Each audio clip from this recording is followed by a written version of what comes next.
السلام علیکم ورحمۃ اللہ وبرکاتہ۔ بسم اللہ الرحمن الرحیم۔ الرحیق المختوم۔ نبی کریم صلی اللہ علیہ وسلم کے سیرت کے حوالے سے آج ہم جانیں گے۔ پہلا مرحلہ، مدینے میں نئے سماج کا گٹھن۔ اسلامی سہیوگ کا قرار۔ اللیکھت بھائی چارے کی طرح اللہ کے رسول صلی اللہ علیہ وسلم نے ایک اور وعدہ قرار کرایا، جس کے ذریعے سارے اگنتا پورن جھگڑوں، قبیلے وار سنگھرشوں کی بنیاد ڈھا دی گئی اور اگنتا پورن یگ کے رسم و رواج کے لیے کوئی گنجائش نہ چھوڑی۔ نیچے اس قول و قرار کو اس کی دھاراؤں سہت تھوڑے میں پیش کیا جا رہا ہے۔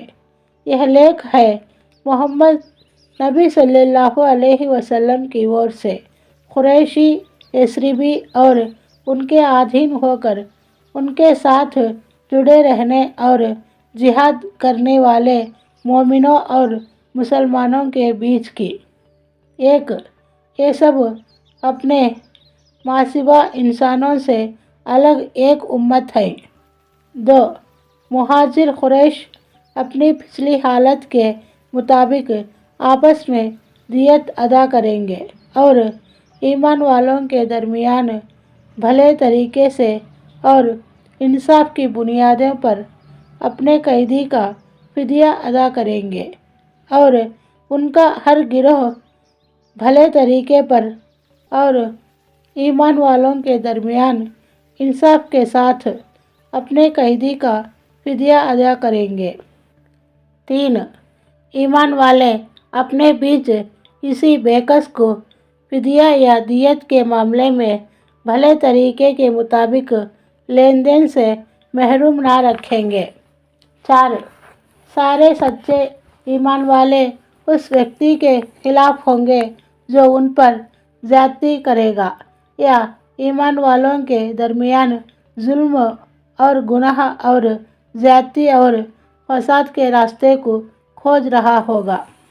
پانچ، ان سب کے ہاتھ اس ویکتی کے خلاف ہوں گے چاہے وہ ان میں سے کسی کا لڑکا ہی کیوں نہ ہو۔ چھ، کوئی ایمان والا کسی ایمان والے کو کافر کے بدلے قتل نہ کرے گا۔ سات، کسی ایمان والے کے خلاف کسی کافر کی مدد نہ کرے گا۔ آٹھ، اللہ کا ذمہ ایک ہوگا اور ایک معمولی آدمی کا دیا ہوا ذمہ بھی سارے مسلمانوں پر لاگو ہوگا۔ جو یہودی ہماری پیروی کرنے لگے ان کی مدد کی جائے گی اور وہ دوسرے مسلمانوں جیسے ہوں گے، نہ ان پر ظلم کیا جائے گا اور نہ ان کے خلاف سہیوگ کیا جائے گا۔ 10، مسلمانوں کا سمجھوتا ایک ہوگا۔ کوئی مسلمان کسی مسلمان کو چھوڑ کر اللہ کے راستے میں ہو رہے یدھ کے سلسلے میں صلح نہیں کرے گا، بلکہ سب کے سب برابری اور نیائے کے آدھار پر کوئی قول و قرار کریں گے۔ 11، مسلمان اس خون میں ایک دوسرے کے برابر ہوں گے جسے کوئی اللہ کے راستے میں بہائے گا۔ 12، کوئی مشرک قریش کی کسی جان یا مال کو پناہ نہیں دے سکتا اور نہ کسی مومن کے آگے اس کی حفاظت کے لیے رکاوٹ بن سکتا ہے۔ 13، جو آدمی کسی ایمان والے کو قتل کرے گا اور ثبوت موجود ہوگا، اس سے قصاص بدلہ لیا جائے گا، سوائے اس شکل کے کہ مقتول کا ولی راضی ہو جائے۔ 14، یہ کہ سارے ایمان والے اس کے خلاف ہوں گے، ان کے لیے اس کے سوا کچھ حلال نہ ہوگا کہ اس کے خلاف اٹھ کھڑے ہو۔ 15 کسی ایمان والے کے لیے حلال نہ ہوگا کہ کسی ہنگامہ برپا کرنے والے یا بدعتی کی مدد کرے اور اسے پناہ دے، اور جو اس کی مدد کرے گا یا اسے پناہ دے گا اس پر قیامت کے دن اللہ کی لعنت اور اس کا غضب ہوگا، اور اس کا فرض اور نفل کچھ بھی قبول نہ کیا جائے گا۔ 16 تمہارے بیچ جو بھی متبھید پیدا ہوگا اسے اللہ اور محمد صلی اللہ علیہ وسلم کی اور پلٹایا جائے گا۔ سماج کا نیا روپ۔ اس سوجھ بوجھ، حکمت اور اس دوردرشتا سے اللہ کے رسول صلی اللہ علیہ وسلم نے ایک نئے سماج کی بنیادیں مضبوط کی۔ لیکن سچ تو یہ ہے کہ سماج کا پرتیکش روپ ان اپرتیکش شکشاؤں کے پربھاؤ میں تھا جو نبی صلی اللہ علیہ وسلم کی سنگتی سے صحابہ کرام کی زندگیوں میں دیکھا جا سکتا تھا۔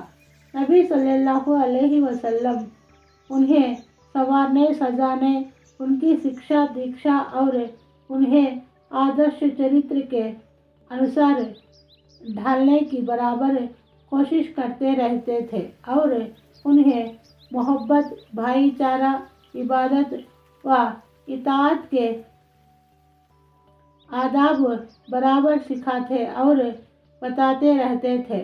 ایک صحابی نے آپ سے پوچھا کہ کون سا اسلام بہتر ہے، یعنی اسلام میں کون سا عمل بہتر ہے؟ آپ نے فرمایا، تم کھانا کھلاؤ اور پہچان والے اور بے پہچان والے سب کو سلام کرو۔ حضرت عبداللہ بن سلام رضی اللہ عنہ کا بیان ہے کہ جب نبی صلی اللہ علیہ وسلم مدینہ تشریف لائے تو میں آپ کی سیوا میں حاضر ہوا۔